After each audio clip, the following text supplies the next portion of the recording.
एक ओंकार सतनाम करता पुरख निरभौ निर्वैर अकाल मूरत अजूनी सैभ भंग गुर प्रसाद जप आद सच जुगाद सच है भी सच नानक होसी भी सच। वाहिगुरु जी का खालसा वाहिगुरु जी की फतेह। Dear students, in this video I am going to cover very important question of regular hexagon. So इस क्वेश्चन में आपको बोला हुआ है रेगुलर हेक्सागन है। रेगुलर हेक्सागन मींस रेगुलर का मतलब है कि सारी साइड्स इक्वल है। Hexagon means 6 sided figure. आप जरा काउंट करो कितनी साइड्स हैं, देखिए एक साइड, दूसरी साइड, तीसरी, चौथी, पांचवी, छठवीं, 6 साइड्स हैं तो हेक्सागन हो गया। रेगुलर बोला है, रेगुलर बोला है मतलब इसकी सारी साइड्स इक्वल है। और क्वेश्चन में बोला गया है कि आपको इसकी साइड्स 13 सेंटीमीटर के बराबर है, मतलब सारी साइड्स 13 सेंटीमीटर की है। सो बहुत इंपॉर्टेंट क्वेश्चन है। आपको सारी साइड्स 13 सेंटीमीटर की दे रखी हैं क्योंकि रेगुलर हेक्सागन है। आपको बोला है इस हेक्सागन की साइड्स 13 सेंटीमीटर और बोला है रेगुलर हेक्सागन है मतलब इसकी सारी साइड्स इक्वल होंगी। रेगुलर का मतलब ही है कि सारी साइड्स इक्वल है। हेक्सागन मींस 6 साइड्स है, A B C D E F, ये हेक्सागन है। पहली साइड, दूसरी साइड, तीसरी साइड, चौथी, पांचवी, छठवीं, 6 साइड्स हो गए। और आपको बोला है कि ए से लेके डी तक 23 सेंटीमीटर दिया हुआ। आपको क्वेश्चन में ये बोला हुआ है इसकी हाइट, टोटल हाइट तो ये होगी ना, ए से लेके डी तक इसकी टोटल हाइट हो गई, तो ये 23 सेंटीमीटर दी है। अब आपको इसका एरिया निकालना है। एरिया निकालने के लिए सबसे पहले मैंने क्या करा, कंस्ट्रक्शन कर दी, थोड़ी सी हल्की सी कंस्ट्रक्शन कर दी। एफ और बी को ज्वाइन कर दें और ई और सी को ज्वाइन कर दें। हेक्सागन रेगुलर है मतलब जो हाइट ये होगी वही हाइट ये होगी, मीन्स ये बराबर होंगी। ये हाइट और ये हाइट बराबर होगी। मैं इसको एक्स ले लेता हूं तो ये भी क्या होगा, एक्स ही होगा, है ना। तो ये पूरी टोटल हाइट 23 दी हुई है, 23 दी है। मैंने इसको इसके साथ कंस्ट्रक्ट कर दिया, इसको इसके साथ कंस्ट्रक्ट कर दिया। उसके बाद ये क्योंकि रेगुलर शेप है, रेगुलर मीन्स सारी साइड्स इक्वल है, तो मीन्स ये वाली हाइट और ये वाली हाइट इक्वल भी होगी। तो अब ये 13 है, ये 13 है ना, तो ये भी 13 होगा। फिर ये 13 है तो ये भी 13 ही होगा।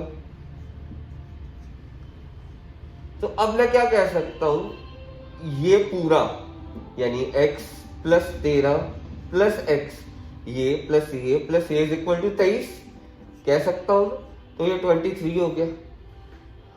तो x प्लस x क्या हो गया, 2x plus 13 is equal to what, 23। तो 2x किसके इक्वल हो गया, 23 माइनस 13। तो 2x किसके इक्वल आ गया, that is equals to 10। x किसके इक्वल आ गया, 10/2 दैट इज 5। ये चीज 5 हो गई, ये और ये खुद सोचो 5 ही होगी। ये पूरा 23 है, 23 में से इतना रह गया 13, तो बाकी कितना बचा 10, मीन्स 5 ये होगा, 5 ये होगा।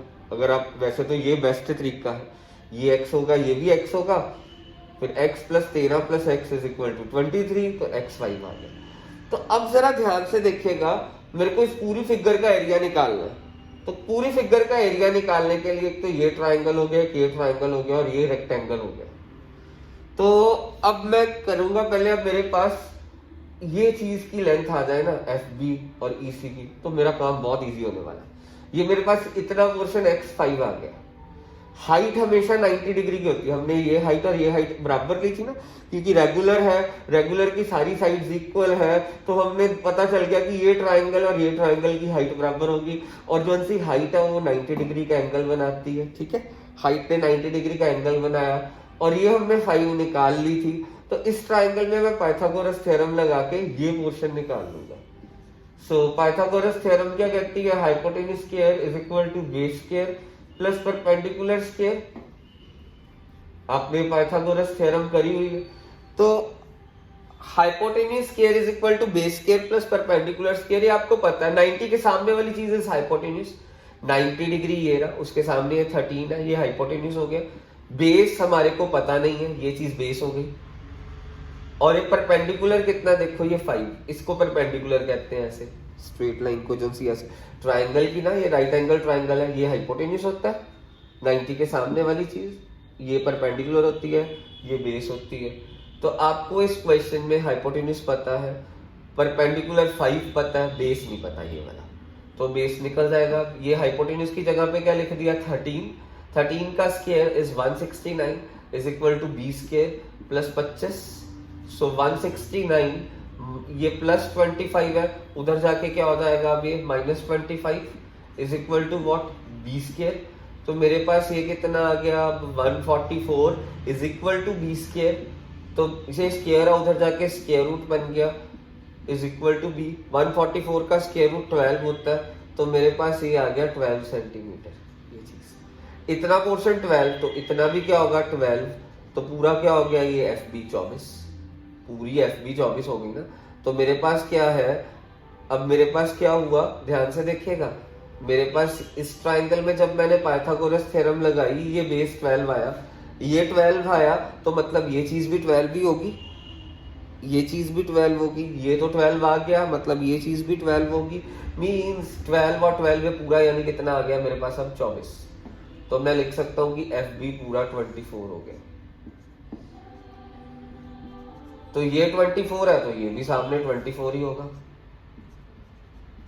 तो अब एरिया ऑफ पूरी फिगर कैसे निकलेगी, तो मैं लिखूंगा area of hexagon, area of hexagon A, कौन सा हेक्सागन का नाम देखिए क्या है, A B C D E F is equal to area of triangle is equal to area of triangle A F B, पहले ट्राइंगल ए एफ बी का area plus area of rectangle, ये वाला rectangle कौन सा है यहाँ पे F B C E, plus area of rectangle F B C E plus area of triangle B E C, ये वाला ट्राइंगल।